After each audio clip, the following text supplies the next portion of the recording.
1, 2, 3, 4.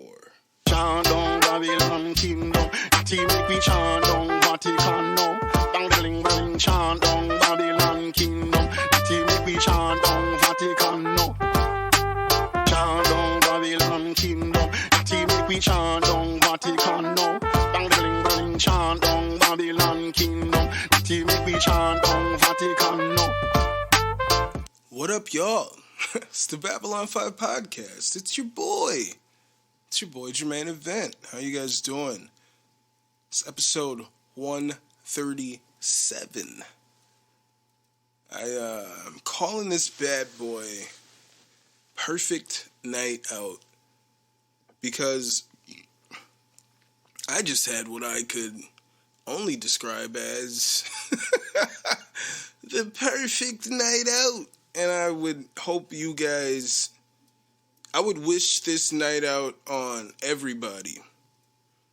It was a very efficient night out for a recluse like myself, ladies and gentlemen. So we're going to talk about that perfect night out here in episode 137. As I said, I hope you guys are doing, I didn't say, I just asked how your week's been, but I hope your week has been fantastic, ladies and gentlemen. I hope your week has been fantastic, and I hope this next week is even better. So, with that said, this week we are going to talk about my perfect night out just last night.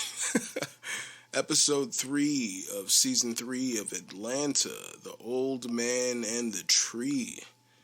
And we are going to talk about some predictions for UFC 273. Headlined by quite a few fights, but the fight I'm really interested in the most, ladies and gentlemen, is my boy Boars, Hamza Shamayev. Alright? That's what I'm interested in. That's what I'm interested in. And if you guys are interested in following this podcast on Instagram and Twitter, it's at Babylon5Pod. You can follow my personal accounts at My Name's Jermaine. You can email this podcast at Babylon5Podcast@gmail.com. And anywhere that you guys are listening to this podcast, please go ahead and hit that like button. I appreciate it so much if you do. Helps this podcast out tremendously. You gotta let these people know that you hangs with the Babylon 5 podcast. There's no reason for me to swear as much as I do. There's no call for it. There's no call for it, ladies and gentlemen. There's just no call for it. So anywhere that you're listening to this podcast, it would do this podcast tremendously if you guys were to hit that like button, hit that share button, if you will. Let other people know that you're listening to the Babylon 5 podcast. If you guys are on Twitch, why not follow this podcast at twitch.tv/Babylon5. You guys can purchase some merchandise at teespring.com/store/BOFpod-shop. Where every week I'm like, I gotta upgrade that merch. And I keep not doing it, but I swear I fucking will. All right. I didn't last a minute after I just said that. There's no reason for me to curse as much as I do. And then boom. I tried. I got so far. But in the end, doesn't even matter.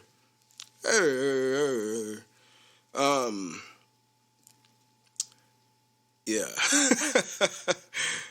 So if you guys want to get the merchandise, as I said, go to teespring.com/store/BOFpod-shop. And lastly, if you want to be my patrons, go to patreon.com/Babylon5Pod. I would hit that up if I were you guys because, as a rapper says, or as a producer says, as they start to gain a little notoriety, price going up. All right, ladies and gentlemen. I mean, I guess rappers say that too, but not necessarily when they get a lot of notoriety. When they want to give off the appearance that they have some sort of notoriety, they will say, price going up. And then I don't see nothing else from these people.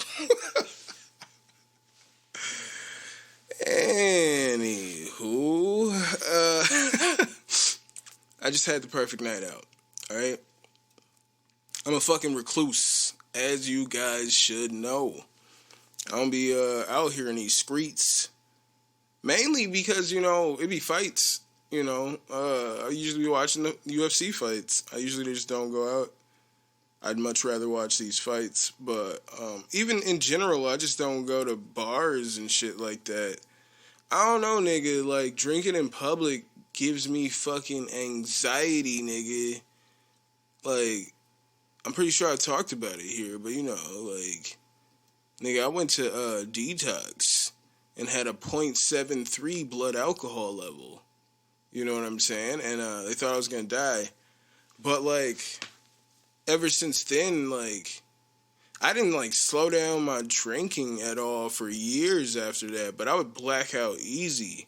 And it was, when I looked it up, it was because, after a major blackout, it's easier to fucking, to black out. So, yeah, it would just, happen. I would black out all the fucking time. Just throw caution to the wind of what the fuck was gonna happen. Thankfully, I don't think nothing crazy happened. Nothing too crazy. You know what I'm saying? But it gives me anxiety still, going to bars. It just gives me anxiety. So, it just so happened that there was no UFC this past weekend, as you all should know, and be very sad about. But it was a coworker's birthday this weekend. I was invited out to the festivities, just bar hopping on Brady Street here in Milwaukee, if you will. And this is my plan. I don't be going out like that. You know what I'm saying? But that don't mean a nigga can't go out. You know what I'm saying? So I was I'm gonna just dip out. I'm gonna step out for an hour. You know what I'm saying? I'm gonna just show my face for an hour is my plan. And then we right back to the crib. You know what I'm saying? I remember back in the day when I was going out a lot, and then niggas stopped going out, and then the niggas that hung out with the niggas that stopped going out, it's a lot of niggas in there, was I'd be like, yo, what happened to homeboy? And they'd be like, I don't know, man, he be over here, blah, blah, blah. They'd be like, you know what I'm saying, nigga don't be going out like that. And I'd be like, man, I can't believe homie just disappeared from the scene like that. Now I understand.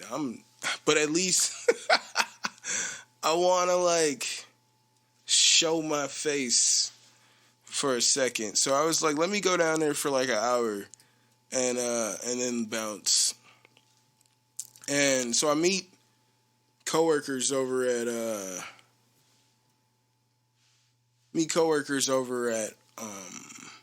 Jack's American Pub here on Brady Street. And well, by the time I got there, because I closed, you know what I'm saying, I worked pretty late. Everybody else started drinking at 6 p.m. I got there at 11. So mostly everybody was gone.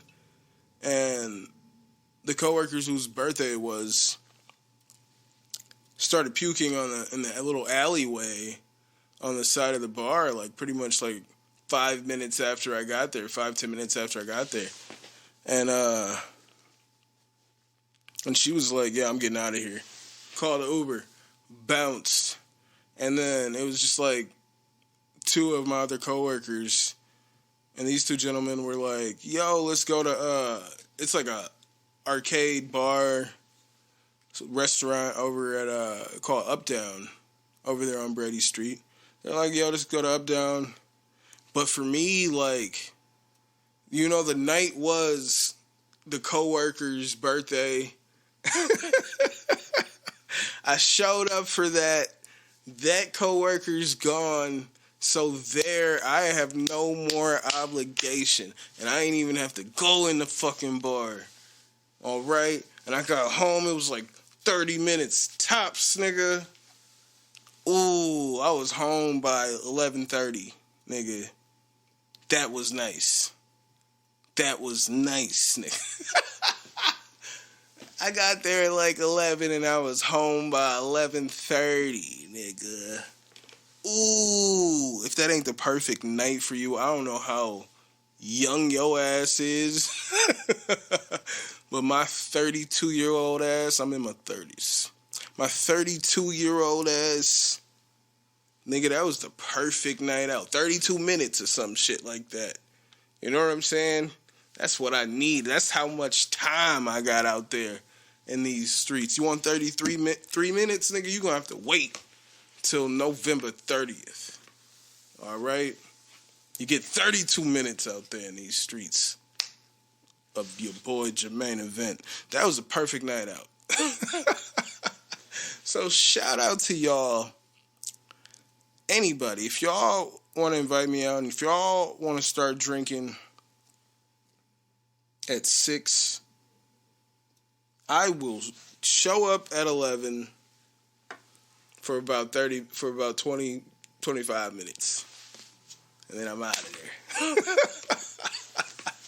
Then I'm home to Sarah Jane.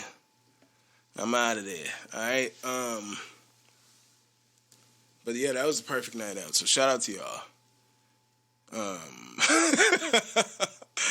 Oh, that was the perfect night. I can't even express how perfect that night was. I don't be going out like that. And as I said, it's more so like the anxiety of going to bars, nigga. Just being drunk.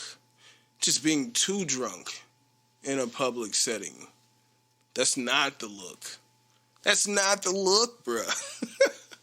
But whatever. Well, it was the look, definitely, at UFC 272. That was the look. Intoxicated in public. That was the look. For that day, for that venue. I'll tell you that much. Go Kobe. So we had season 3 of Atlanta, episode 3, The Old Man and the Tree.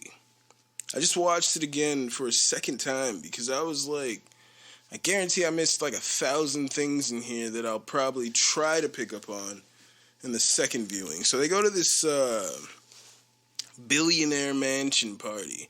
They show up to this fucking rundown-ass building, rundown-ass apartment building. And it's like, they're like, nah, this can't be where the party is. And then they go in, it is the place that they're looking for. And they go through the house, and it turns out to be, like, that first house was a decoy house. And you walk through the house, put in this password in this door, and you go into the billionaire mansion. To this wild-ass mansion party. It's pretty interesting. You got Van. Her character is, like, just wildin'. I don't even understand why Van's there. But, it's like, people are like, I feel like if people feel like, why can't Van live? Like, let Van live. But, like, yeah, why are you there with them? Why'd you meet up with them to start wilding out? You could go to fucking Amsterdam or wherever and wild out, but why would you go meet up with them to go start wilding out? That's just, that aspect of it is weird to me. She's in this billionaire party, like, stealing little trinkets and shit, pushing niggas, and she pushed the waiter into the pool. Then she pushed this woman into the pool. And somebody had to jump in for the lady. It seemed like the lady didn't know how to swim. It's not funny, but it's wild. Van is going wild in this season. I don't know what's going on with Van. Really don't know what's going on with Van, but it's pretty interesting. She seems pretty unhinged, is how I'm feeling when I'm seeing this, man. It's pretty weird. Darius ends up in this pretty interesting situation. So I feel like there's this like theme, this whole white saviorism theme that's been going on in these episodes here. And he gets caught up in this white saviorism. This whole shit is white saviorism, man. Now that I'm like here, like this whole shit is just repeatedly white saviorism. But Darius is like, he goes to just go make a drink, all right, in this billionaire party, and there's this woman, this Asian woman, I'll say, and he's like, excuse me, and she turns and she's like, oh, I have a boyfriend. And he's just like, that's cool, but can you pass me the gin? And then they just start talking and whatnot, and she's just like, oh, I just assumed because black guys love Asians. And and they're talking, and it's just like a real innocent conversation that they're having. But as she leaves, I felt like they were vibing with each other super hard, honestly. But after this woman leaves, this white dude named Socks walks up, all right? Socks walks up, and he's like, yo, I saw that, man. That was racist. He's like, I got your back. And he's like, nah, man, that was... Darius is like, nah, man, that's light. And he's like, nah, man, like, I saw it. Like... And he's like, don't worry, man, I got your back. And when he says that, I'm just like, what the fuck does that mean? Why is he even talking to him right now? That's how I'm feeling. You know what's whack? I don't know why, but this fucking iPhone, as I'm recording video with, last week it was having trouble recording video. It like just shut off toward the end, and just now it just went to the home screen and stopped recording. So I just don't know. I don't know what's going on with this phone here. It was working like a charm before, but now it's having its issues, if you will. But later on, this guy rallies together like a mob of whites, and they're all going off. They're charging themselves up with this white saviorism. This one white dude was like, man, I heard what she said. It's like some 12 years of slave shit. And like literally he said, this is some 12 years of slave shit. And all she said was, black guys love Asian girls. That's all she said. All right. Black guys love Asian girls is all she said. And they said that's some 12 years of slave shit. And eventually he has this mob, and the white dude Socks was like, my guy Darius was like, yo, I'm just here chilling with my man Paperboy. And she was like, nah, all lives matter. And like the whole mob is like, oh no. And Darius is Darius, this show is nuts. Darius is like, spoiler alert, all right, spoiler alert, we in here. All right, sorry. But Darius is like, yo, that is not how it happened, but none of these white people care. All right, all they care is about their saviorism. And he's just like, no, yo, that definitely did not happen. All right, so the woman from before, MK, the woman that said black guys love Asian girls, she comes up. As I said, I felt like they were vibing pretty hard, and she's like, yo, Darius, I want to introduce you to my fiance. But everybody sees her, and they're like, yo, that's the racist. And this white mob just, like, pounces on this woman, and, like, this mob, like, somehow just, like, ruins this woman's life. She, like, loses her fiance. He's like, I'm not gonna marry, no way I'm gonna marry this racist. Like, it's nuts, bro. Like, this mob, and, like, there's even some, like, Indian guy who, like, pops up, like, after this mob runs off and is like, yo, that's fucking, like, ultimate white apologist or some shit he was saying. I don't know. He was saying some shit. But I was like, yo, this is fucking wild. Like, they're all jumping to these conclusions and they just feel like they have to defend this person. Even though he's just like, yo, no, that's not what happened. That's not what happened. But they're like, they feel like they need to, like, defend this black person for whatever reason. Let me call my shit, all right?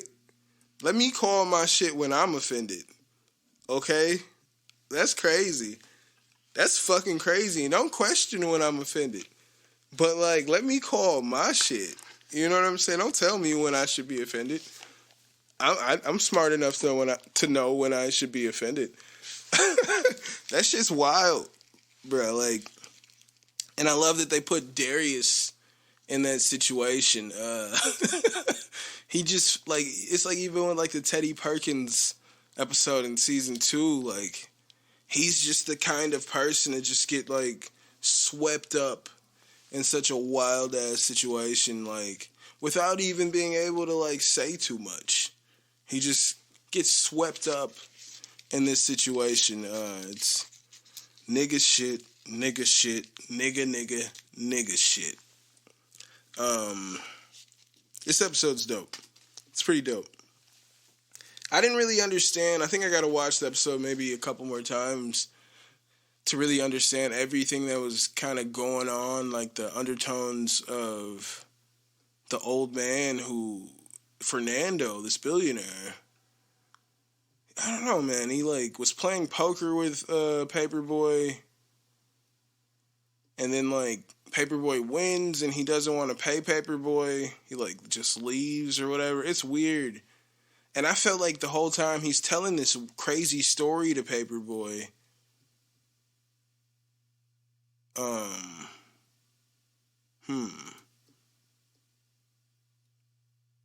I'm sorry, but as I'm saying this, because this billionaire is telling Paperboy a story about fucking this black ghost. And the billionaire is saying how, like, nah, me and this black ghost have this deeper connection. And then, like, later on in the episode, this just hit me. Like, this, if I don't even know if this is connected. But, like, later on, like, Ern is, like, walking through the halls, and he looks at this picture, and it's, like, an old, picture. I assume is what is explaining where the wealth of the family is coming from. And it's, like, the first bank, blah, blah, blah. It's these white dudes holding up this big-ass check. But behind them is this, like, clearly black slave standing directly behind them. And I was like, that's fucking wild.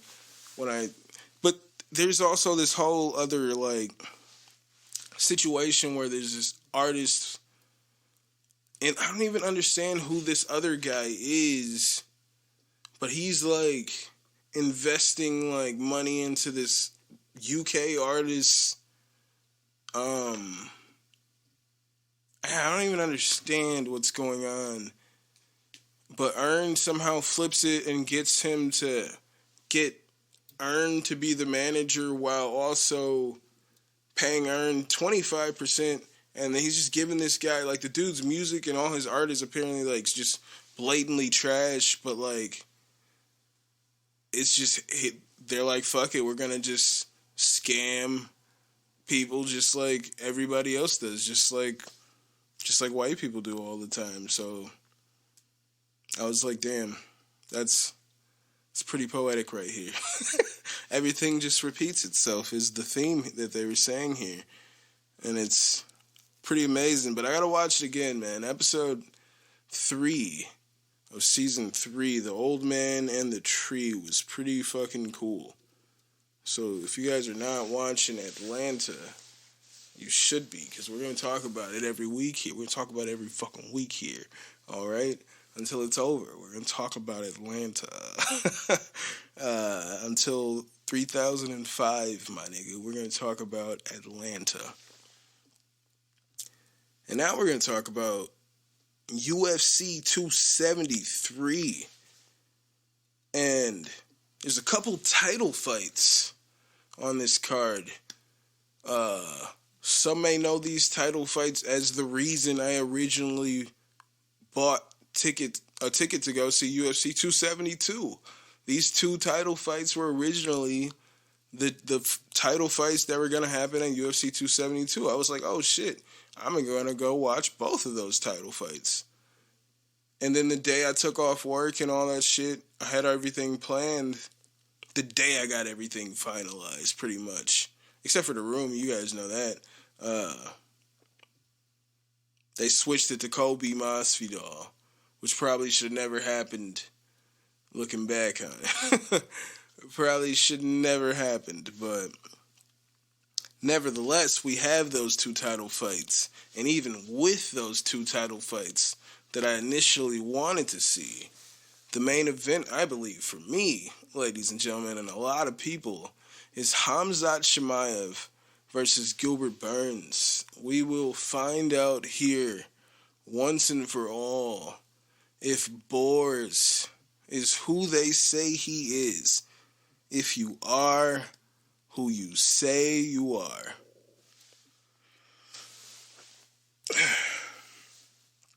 Sorry, I just, I guess I'm a little hungry here. I ate a little bit before, but I guess I'm a little hungry here. My stomach's pretty loud there. Maybe I feel like it was caught in the microphone. And yeah, I feel like you guys could hear that. I'm a little hungry here.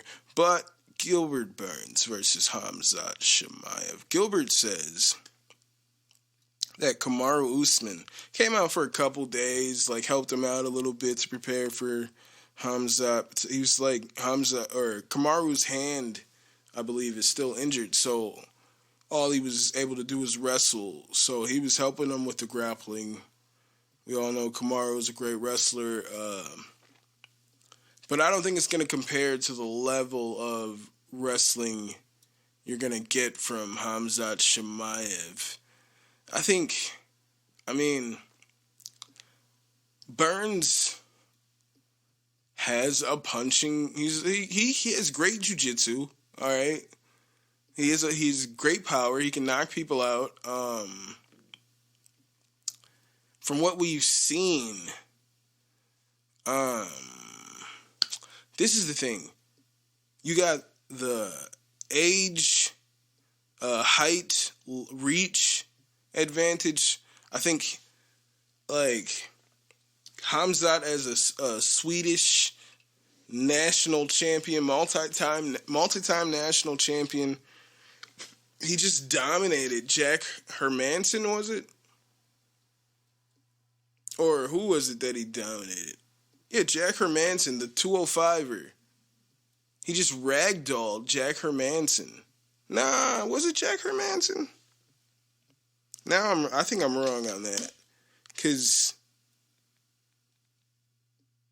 who did he fucking wrestle? Was it Jack Hermanson? It says Jack Hermanson here. It was Jack Hermanson. I'm 100% right. And I thought Hermanson was a light heavyweight.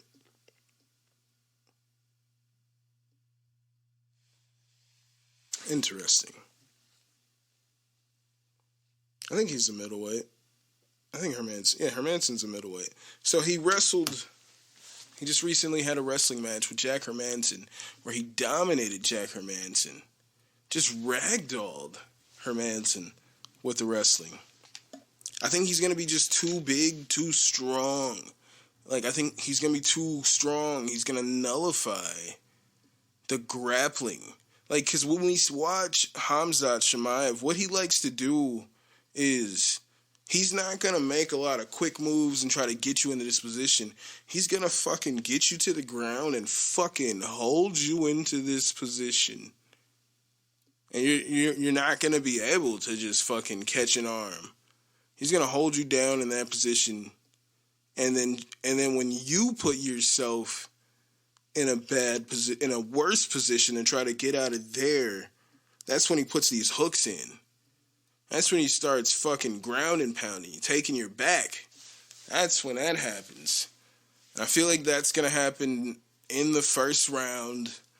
I think it's going to be same old story, if anything. First round finish, Hamzat Shamayev, number one contender. I don't think Usman wants that fight. Hamzat was saying, Kamaru was saying, like, no, I don't believe Hamza would be next if he wins because Vicente Luque is still out there.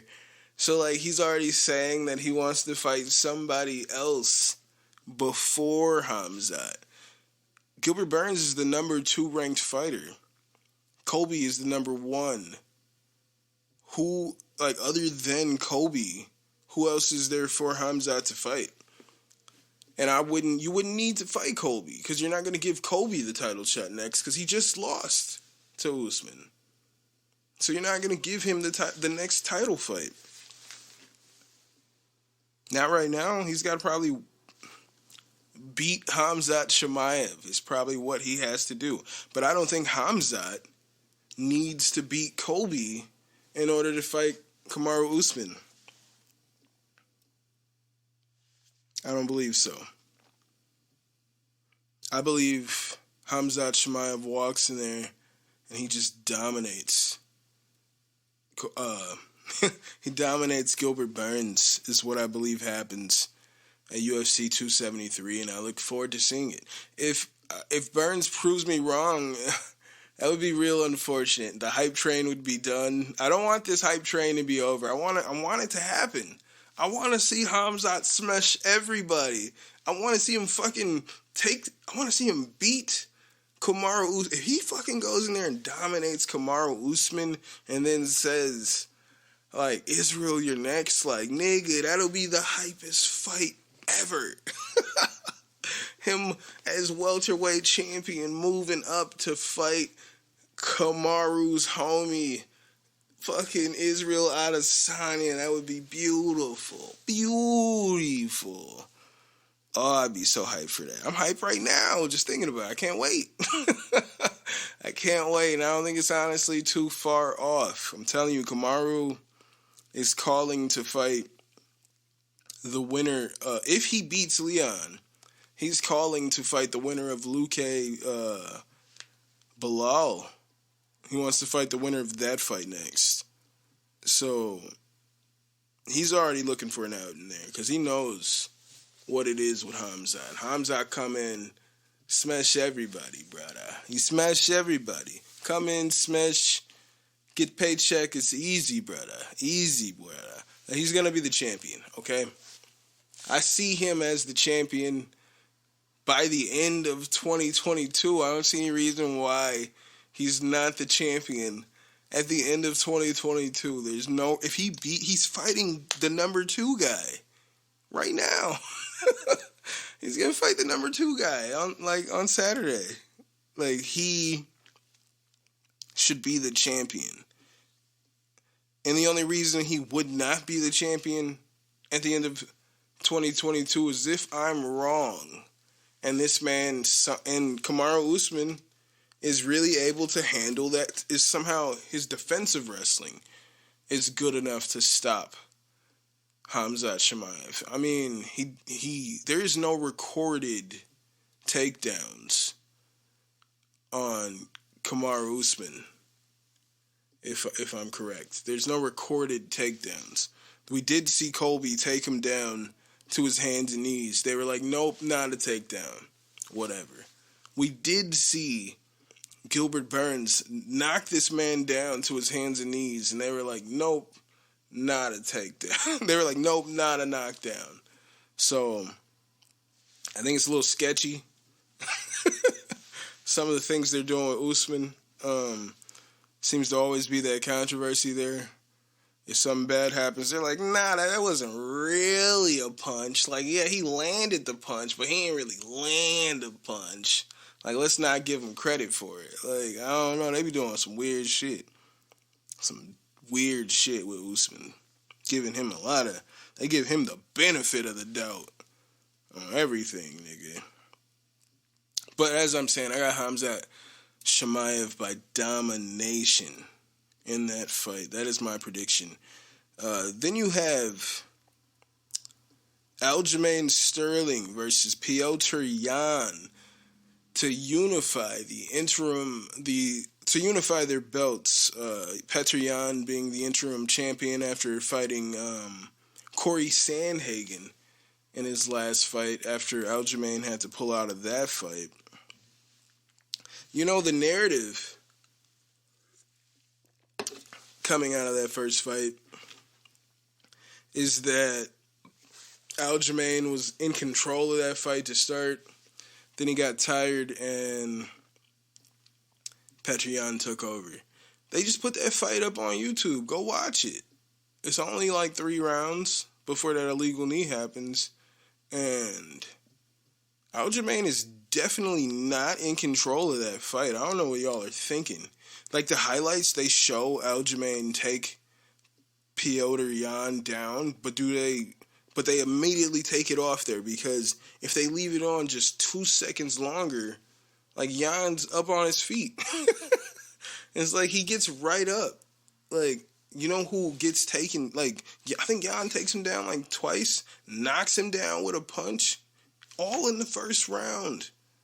Yan was all over this man that entire fight. And yes, there was moments where fucking Aljamain was coming with these strikes, and Yan kept his high guard as he does. And then he would just land something beautiful, something hard on. He was hurting Aljamain. He's beating Aljamain Sterling up. Aljamain was still trying to come forward, but he was hurting that boy. He was hurting that boy. It wasn't like Aljo just got tired. That boy was getting beat up, okay? I don't feel like, when I watched that fight again, I was like, well, there's no way I could give him that first round. There's no way I could give Aljamain that first round. Absolutely not. He got knocked down with a punch, and I'm sure he got taken down, like tripped, taken down like twice, and was just trying to like play the game from his back, trying to get Yan to come down to the ground. I think that happened at least twice. I was like, there's no way a judge could give this round to Aljamain Sterling, looking back at that. And then he was just all over him in the second round, just ragdolling him, I felt. By the third round, Aljo was just completely exhausted at that point. He's ready for that fight to be over. And it was about to be over. And unfortunately, that knee happened. So here's my thing. I'm a fan of both fighters. But just because my name is literally Aljamain, it's literally my name and my dad's name together, I'm always going to root for Aljamain Sterling. But I'm definitely going to pick Piotr Yan to win this fight and unify those belts, man. When I saw him fight Corey Sandhagen, he looked like one of the greatest fighters I've ever seen. And as I watched that replay of Aljamain versus Piotr Yan, it's just like, it's spelled P-E-T-R, and I've been saying Petr, but I think it's supposed to be pronounced Piotr. So sorry for my stutter there, but when I watched that replay, Yan is dominating Aljamain in my opinion. We'll see what Aljamain looks like after these surgeries he had on his neck. He claims, or he had a couple surgeries, and I think another surgery on his neck because I think the first one didn't like heal right. I think that's why he had to pull out of the first fight. Both men look jacked in the shape of their lives. So, I mean, hopefully we do see some improvements from Aljamain. He's been in there with Yan. So, but I still think Yan's going to win this fight.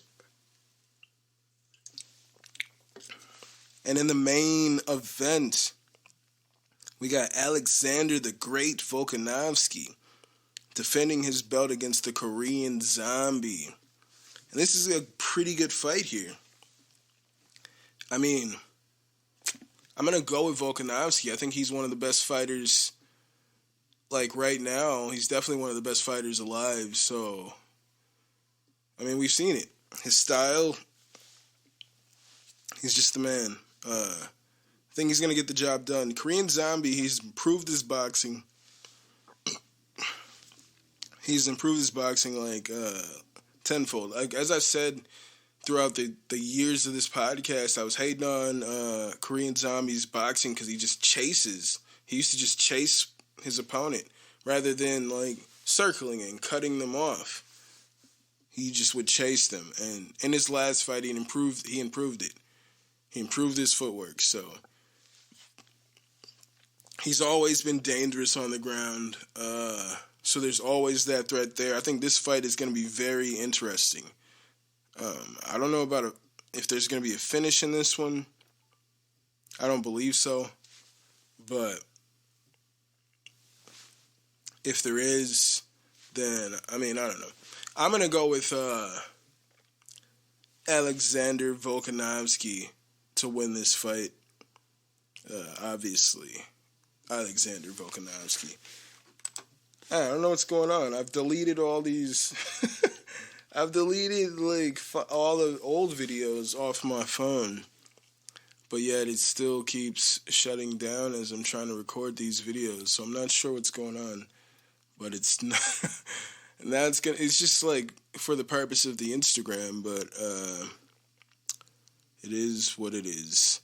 So yeah, I'm gonna go with Alexander Volkanovsky, as I said, to defeat the Korean Zombie. He's just the best fighter at 145 pounds, and yeah, I don't really see. I don't know. There's new fighters coming here every day. You know what I'm saying? There's gonna be somebody that can hang with Volkanovsky, but I don't think Korean Zombie is that guy. All right, I don't think Zombie is that guy. But what I do think is that you guys should follow this podcast on Instagram and Twitter at Babylon5Pod. You can follow my personal accounts at My Name is Jermaine. You can email this podcast at Babylon5podcast@gmail.com. And if you guys have made it this far, I appreciate you so much. Go ahead and hit that like button anywhere you guys are listening to this podcast and let them know you love the Babylon 5 podcast. And if you guys are on Twitch, go ahead and add me at twitch.tv/Babylon5. You guys can go ahead and cop some merchandise. Go to teespring.com/store/BOFpod-shop. And lastly, you can be my patrons by going to patreon.com/Babylon5pod. Thank you guys so much for being here with me for episode 137. Perfect night out. As it was a perfect night out. Thank you. I don't know what it is. I just, I'm just starving. Or something like that. I feel like, I don't know, weird feeling in my stomach, if you will. But I feel like I don't know. I felt like I was going to Ralph, honestly. And, yeah, I don't know what it is.